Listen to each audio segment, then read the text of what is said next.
Assalamualaikum warahmatullahi wabarakatuh. Yang terhormat Bapak Rohmani SPD MPD selaku dosen pengampu mata kuliah pendidikan IPA kelas rendah serta teman-teman yang saya banggakan. Saya Zaskia Nursadila dengan NPM 2486206125 akan memaparkan materi presentasi saya yang berjudul Sistem Pencernaan. Adapun pengertian dari sistem pencernaan. Sistem pencernaan merupakan sekelompok organ yang bekerja untuk menerima, mengubah, dan memproses makanan menjadi energi, serta menyerap zat gizi yang terdapat pada makanan ke aliran darah dan membuang sisa makanan yang sudah tidak dibutuhkan oleh tubuh lagi. Adapun beberapa prosesnya yaitu proses secara kimiawi dan mekanis.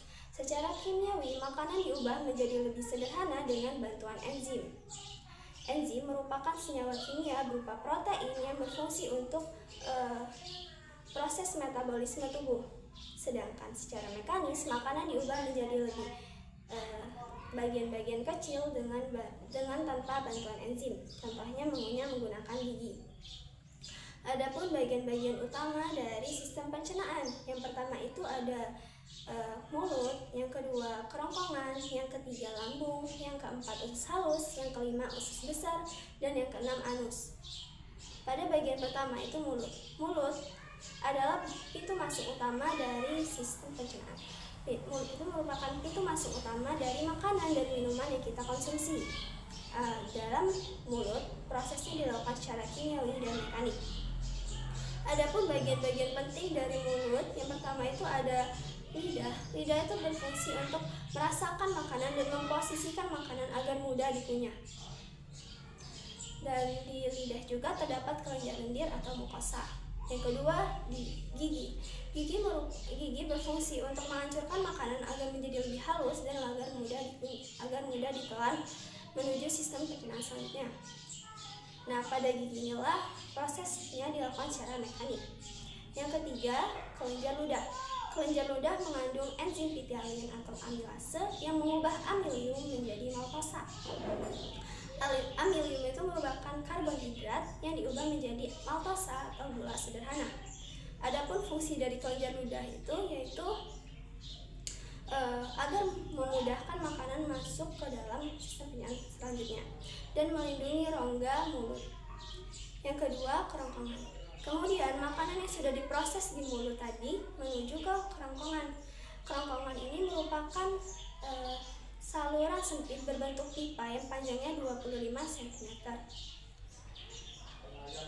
Kerongkongan ini berfungsi sebagai jalan antara mulut ke lambung. Nah, pada bagian sistem bagian atas ini terdapat faring yang merupakan daerah percabangan rongga hidung, kerongkongan, dan trakea atau tenggorokan. Pada bagian faring juga dilengkapi dengan epiglottis yang akan membuka dan menutup makanan menutup dan membuka. Pada saat makanan masuk, maka epiglottis ini akan menutup bagian faring dan trakea atau tenggorokan sehingga makanan masuk ke dalam kerongkongan. Nah, di bagian kerongkongan juga ini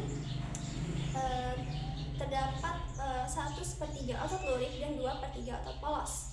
Dan juga terdapat gerakan peristaltik. Gerakan peristaltik yang akan mengkontraksi dan relaksasi otot yang akan mendorong makanan masuk menuju ke lambung.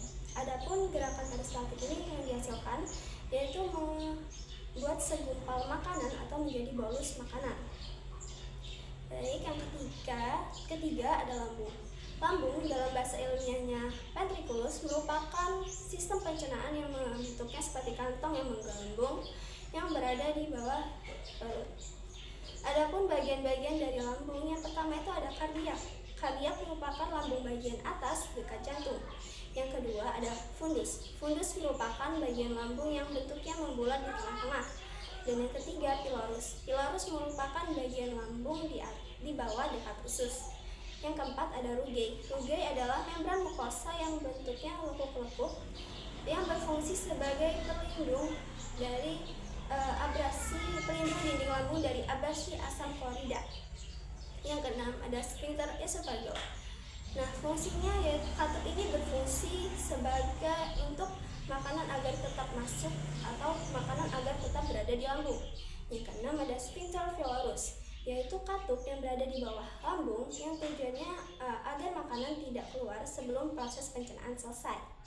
Nah, pada bagian lambung juga terdapat proses secara kimiawi dan mekanis. Secara mekanis, karena di lambung terjadi gerakan peristaltik. Yang dihasilkan dari gerakan peristaltik tersebut yaitu tercampurnya bolus makanan menjadi bubur atau kim. Dan secara kimiawi, makanan itu dibantu dengan adanya getah lambung. Adapun fungsi dari lambung yaitu menghasilkan asam klorida yang akan membasmi mikroorganisme pada makanan yang sudah kita konsumsi. Yang keempat ada yang namanya usus halus. Usus halus ini memiliki panjang kurang lebih 6-8 meter dengan lebarnya 25 mm.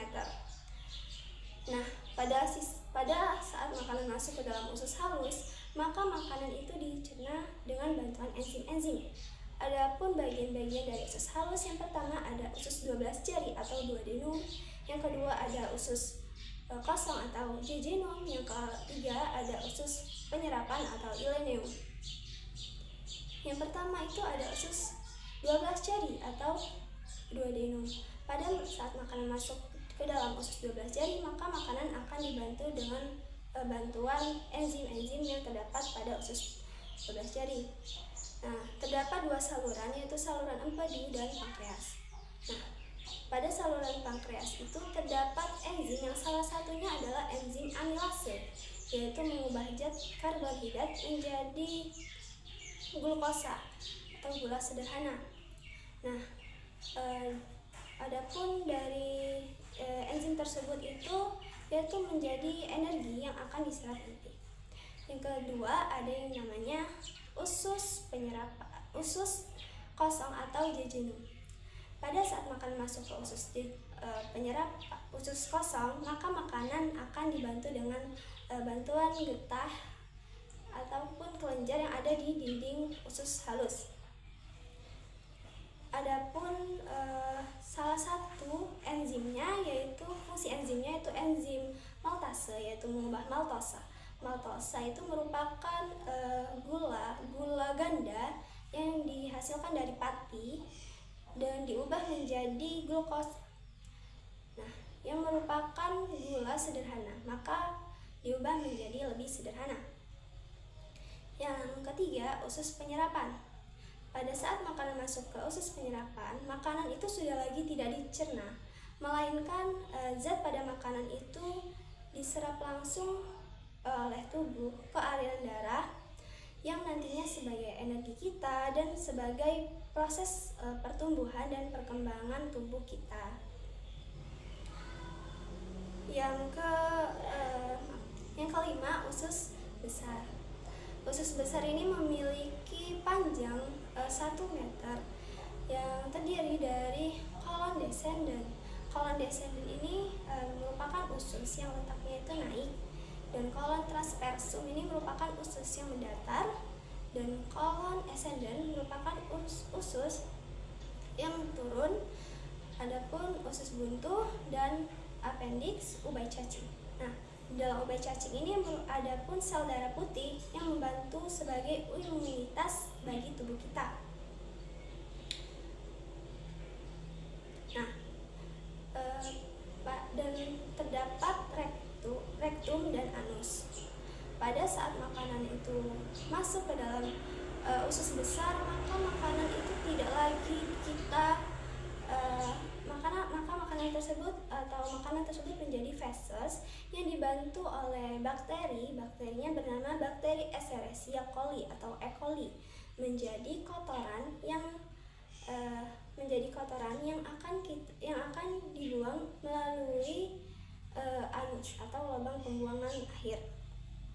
Yang terakhir ada yang bernama rektum dan anus. Nah, pada bagian ujung usus besar inilah yang dinamakan dengan rektum. Nah, dan lubang yang dilalui sistem pencernaan itu yang dilalui dengan kotoran itu merupakan yang dinamakan dengan anus.